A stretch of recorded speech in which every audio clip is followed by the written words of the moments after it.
Hello, everyone. My name's Sandra, and I'm 28. I live in Houston, Texas, but I'm planning to move out soon. I was in a terrible marriage for a year and a half, but I managed to come out of it thanks to my father and the police. It was all my fault. I got myself into this. If I was a bit clever, maybe I would have done the right thing and said no to that marriage. I was always this very shy and aloof girl. Didn't quite like hanging out with people. I always stayed in front of my computer, and having unlimited internet availability, I was completely engrossed in the virtual world. There were very few times I would go to pubs and enjoy a drink, but then there would be weird strangers who would approach me and try to make friends with me. But I strongly refused their offer, as they were complete strangers and they could kidnap me, for heaven's sake. My mother died when I was 6. She had an untreated heart condition. I was raised by my father. He worked as a Marine since the age of 23. He would often leave us for long journeys through adventurous waters and explore new things. I missed him a lot during those times. He would send letters to my mother and even try to call her whenever there was an opportunity. When my mom died, he came back. He saw me crying like crazy beside the casket. He picked me up and tried his very best to console me. "Hey, my little girl, miss me? Wow, you have grown so much." "Papa, Hey now, Dove, it's all right. Now that Daddy's here, you'll be all right, I promise, okay?" I still kept crying in his arms, clutching his uniform. My dad slowly patted my back and kept humming my favorite lullaby until I finally fell asleep. That night I saw him sitting alone on the couch drinking. He looked pale and sad. He kept muttering something to himself and then muffled his face on the cushion and started crying. That was the second time I saw him cry. The first was when I fell from the slide and hurt myself. Maybe he blamed himself for all the things that happened. He took a break for 2 months before leaving for work again. Before doing so, he left me with my grandmother, who took care of me while he was away. "Be nice to Granny, okay? She's here for you. You will be a good girl and help her out." And you?" "I'll come back soon, my dove. I told Granny to teach you to bake your favorite sweets and your favorite dishes. You will learn from her well, won't you?" "Yes, Dad, I will." "Next time I come back, I would love to try out your dishes." "Now I must go. My car's waiting. You take care of yourself, honey." He left. I knew he would be returning after 6 months or so. He would often send me gifts and small souvenirs from the places he had visited. I would mostly stay indoors and help Grandma out with her chores. I avoided playing with kids. I didn't like to. As I grew up, I became more and more dependent on the comfort of my room. My dad eventually sent me back to our old home. I hated going to college. I hated interacting with people. The internet gave me more confidence than the outside world could ever do, each with its own stories waiting to be discovered. It's both thrilling and comforting to talk to people whom I'll probably never meet in person. I can share my thoughts, feelings, and interests with them, knowing that they won't judge me for being an introvert. In this vast sea of connections, I've found friends who truly understand me. Through the screen, I've met people from different cultures, backgrounds, and experiences. It's fascinating to learn about their lives and to realize how similar we all are, despite our differences. The internet has become a bridge that spans across continents, bringing us together in ways that were once unimaginable. There, I met a guy named Ricky. He was a streamer, at least that's what he told me. He first started with chat, and then it went ahead with video calls. I often hid my identity by wearing a Batman mask, and he would put a scarf around his face and wear a beanie. "Hi, Sandra. It's great to see you, finally." "Hello, Rick. Nice to meet you. Virtually." "Likewise. So, how are you doing today? How many people did you chat with in total?" "Oh, I'm doing fine. Just a bit nervous, to be honest. You?" "That's completely normal, but trust me, I don't bite." I'm as awkward as you are. After all, it's our first proper conversation. So, Rick, tell me more about you. How did you end up on this online platform? Well, I love meeting new people and exploring different perspectives. I tend to stay at home more often than I should, and this online community seemed like a perfect opportunity to do just that. How about you? Well, I'm a typical introvert, so I find it a bit challenging to socialize in traditional settings. Online platforms provide a sense of comfort and allow me to open up a bit more. I completely understand. Virtual connections can be surprisingly meaningful. I'm glad we crossed paths. We chatted for a while, finding common interests and sharing stories about their lives. I began to feel more at ease as the conversation flowed naturally. I never expected to feel this comfortable talking to someone online. Thank you for making it easy. It really helps. The feeling's mutual, Sandra. You're a great conversationalist, and I'm glad we connected. If you ever want to chat again, just let me know. I'm mostly online playing Mario. Oh, forgot to ask, do you game? I'd love that, Rick. By the way, no, I mostly blog and scroll through Reddit. There are some awesome kinds of stuff you can find there. I feel like I get to learn from other people's stories than from real-life examples. Haha, true. I feel like our own lives can be such a bummer sometimes. It's fascinating to get to know others. Like, look at me. I trust my online friends more than the ones who exist in my life. The best thing about virtual stuff is that you don't have to feel obliged to keep in contact. You can take it or leave it. Your choice. As the conversation continued, Ricky and I built a genuine connection despite being virtual strangers. Our shared understanding and open-mindedness create a sense of friendship that transcends the screen. I'm not sure where this journey will lead me, but one thing is certain: my online experiences have shaped who I am.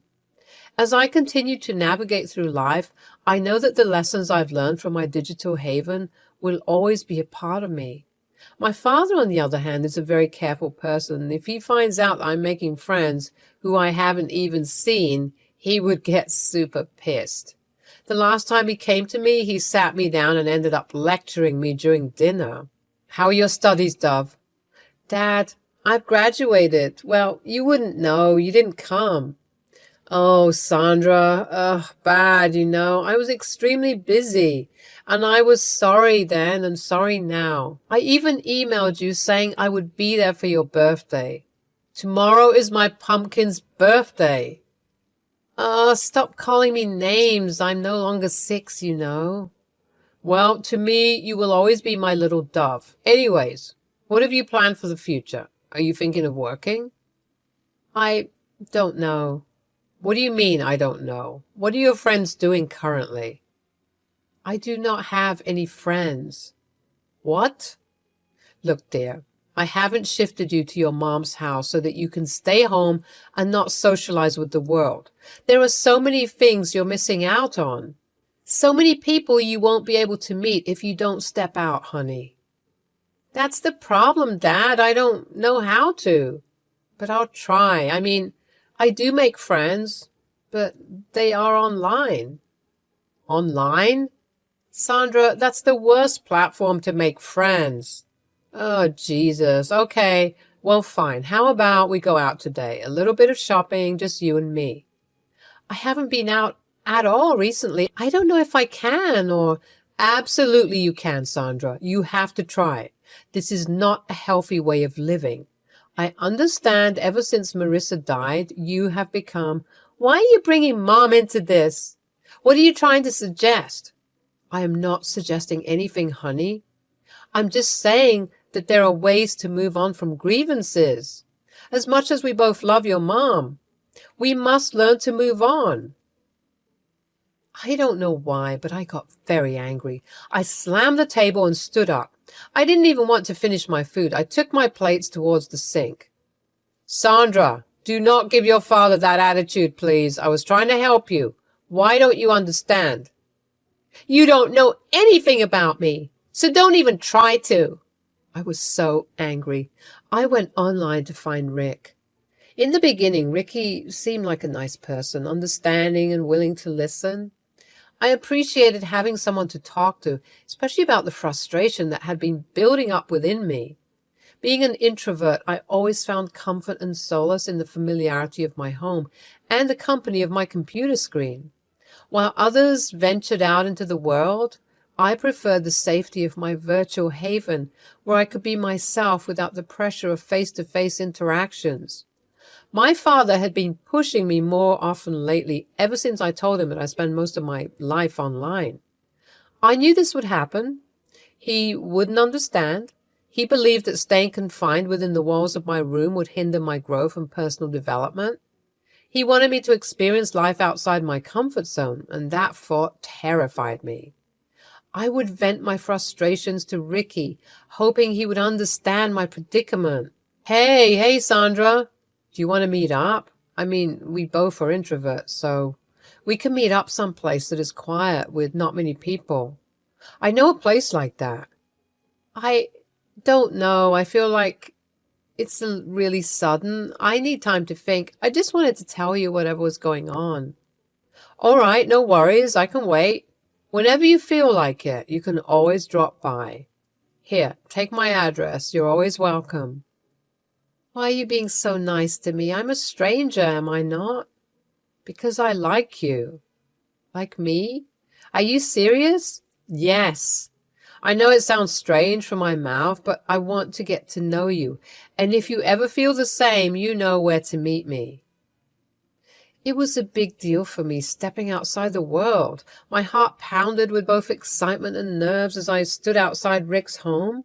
Finally, ready to meet the person I had been talking to online for the past month. He surprisingly lived very close to me, like a 20-minute drive or so. I took a deep breath, gathering my courage before knocking on the weathered wooden door. It creaked open, revealing Rick with a warm smile that instantly eased my apprehension. He was quite a charming young man. His home might not have been what one would call complimenting at first glance, but there was something endearing about it. It exuded a sense of authenticity and the lived-in charm that made it feel welcoming. As I stepped inside, I couldn't help but notice the small details that revealed a lot about Ricky's character. The bookshelves filled with well-loved classics, the stack of board games, his computer setup, etc. Welcome to my humble abode. Your gracious presence was much needed, my fair master. Some game language I probably won't understand, but thank you. This is quite a cozy place. Do you live alone? Nope, my fair princess. I live with my mom. She lives downstairs. I have the top floor all to myself. Come, I'll show you around. We spent the day talking, laughing, and discovering even more about each other. Meeting in person added depth to our connection, and I felt a newfound appreciation for the person behind the screen. Rick was just as kind and genuine as I had imagined, and his quirky sense of humor only made me like him more. As the sun dipped below the horizon, Rick suggested we take a stroll outside, and I agreed without hesitation. As we wandered along the nearby park, the conversation flowed effortlessly, and my initial nervousness transformed into a feeling of comfort and ease. Being with him in person felt like an extension of our online chats, but with an added layer of intimacy that only face-to-face interactions could bring. Wait, are you telling me you didn't celebrate your birthday? Yeah, I didn't feel like it. Plus, my dad was really mean. I didn't know how to face him after the argument we had. Oh, I'm so sorry that it happened. I'm sure he'll come around. He's your father, after all. I made a mistake. I trusted him too much. I felt like his words were honey, but I didn't realize that I was just like one of his games. When we started to date, he became an overly possessive and jealous boyfriend. He would always make me talk to him on the phone or online. If I ever tried to chat with anyone else, he would get angry. He kept saying that he loved me a lot and wanted to protect me. I believed him. Why did I believe him? As our relationship grew stronger, it became apparent that his mother didn't approve of me. It was disheartening to know that she harbored such negative feelings towards me, someone she hadn't even met in person. Her disapproval weighed on me, and I couldn't help but wonder why she couldn't see the love and care we had for each other. Rick's close relationship with his mother was evident, and he often referred to himself as a mama's boy. While I respected the bond they shared, it also created a sense of distance between us. I understood that family was essential to him, but I couldn't help feeling like an outsider trying to navigate the complexities of his mother's disapproval. The strangest thing ever, though, was that his mother low-key wanted us to marry off. She knew I had no one in the world, and my father doesn't stay with me.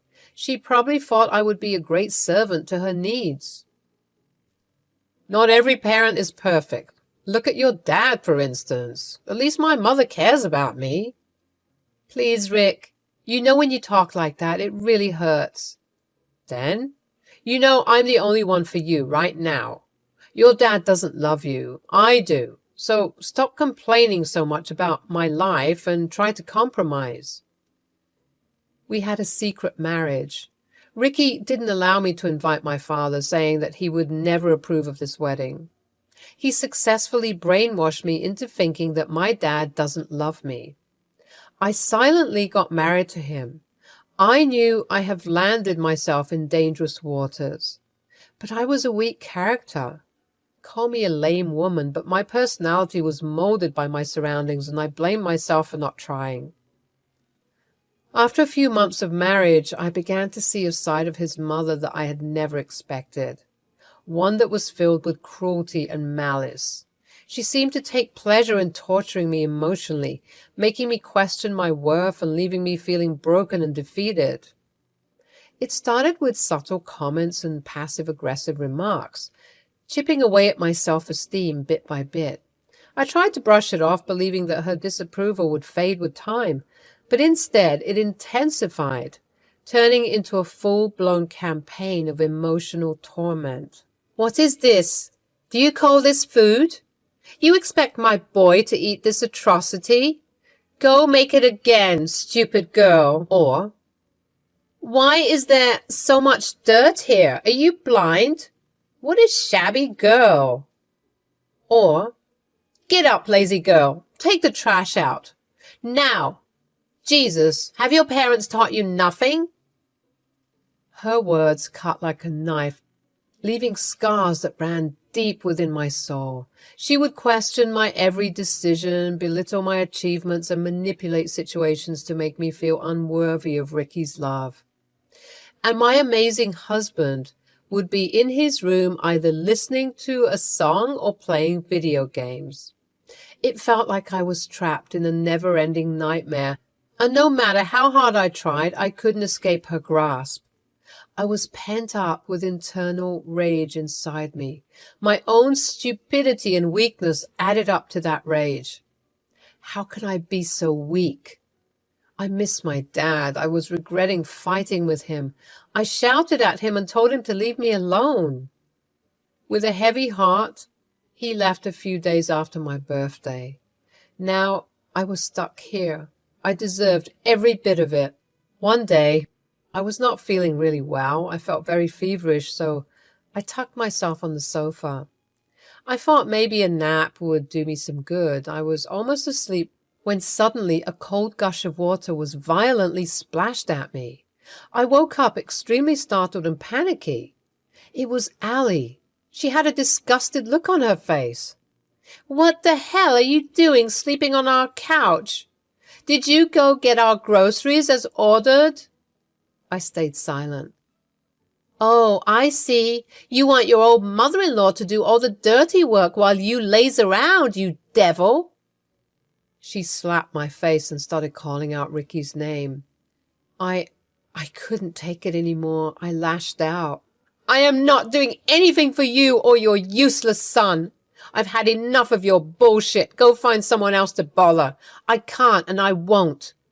I didn't get a single respect from this family, and I don't care anymore.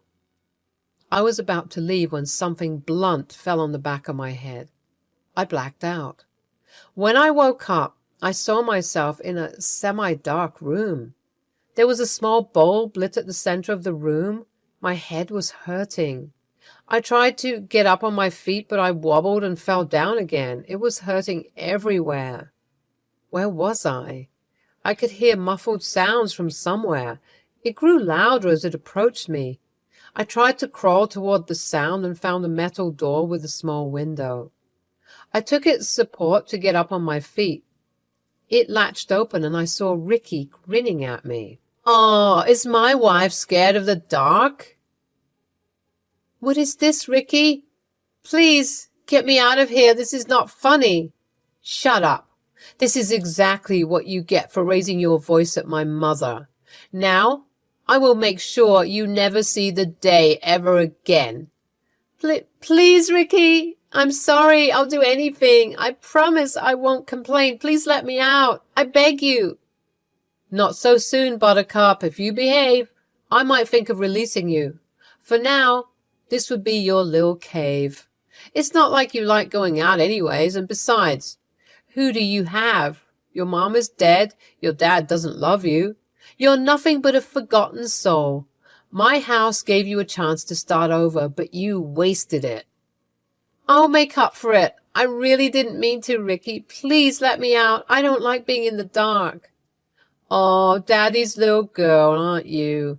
How about you scream his name? He would magically appear somehow and rescue his little princess." Ha ha ha ha. He shut the window and went away. As I sat in the cold, dark basement, fear and anger coursed through my veins. How did things escalate to this point? All I had done was refuse to follow my mother-in-law's unreasonable orders, and now I was paying the price for standing up for myself. As I reached my pockets, I felt my phone. It was broken and shattered. I lost all hope. But wait, there was a faint blinking of the screen. I could still call my dad. The screen was really faded, but I knew my dad's number by heart. With trembling hands, tears streaming down my face, I dialed his number. My voice shook as I told him what had happened, hoping against hope that he could somehow save me from this nightmare. 2 days later, when I was half dead and despair threatened to consume me entirely, I heard a car pull up outside the house. My heart pounded in my chest as I strained to hear the sound of the footsteps coming down the stairs. When the door swung open, revealing my father standing tall and unwavering, a mix of relief and disbelief washed over me. I couldn't believe he had dropped everything and rushed to my aid. He brought a few cops along with him. Rick and Allie were immediately arrested. They were trying their best to lie, but were in vain. "You have no idea what you both have waiting at court, you psychopaths. What have you done to my little girl?" "Sir, we are truly sorry. We meant no harm. I was thinking of releasing her today, I swear." "And who are you to decide the punishment for my daughter? You look like something out of a sewer, pathetic little scumbag." "Okay, come on, Sandra. Let's go." As my dad escorted me out of that dark basement, I felt a newfound sense of courage and determination. The ordeal was far from easy, but it had shown me that I could face challenges head-on with the unwavering support of my Marine dad by my side. From that day forward, I vowed to stand up for myself and never let anyone take away my voice. I just hope Ricky and his mom rot in jail. I'm planning to move to New Orleans with my dad. Texas was not safe for me anymore. And yeah, I will make sure not to ever rely on online strangers anymore. Lesson learned.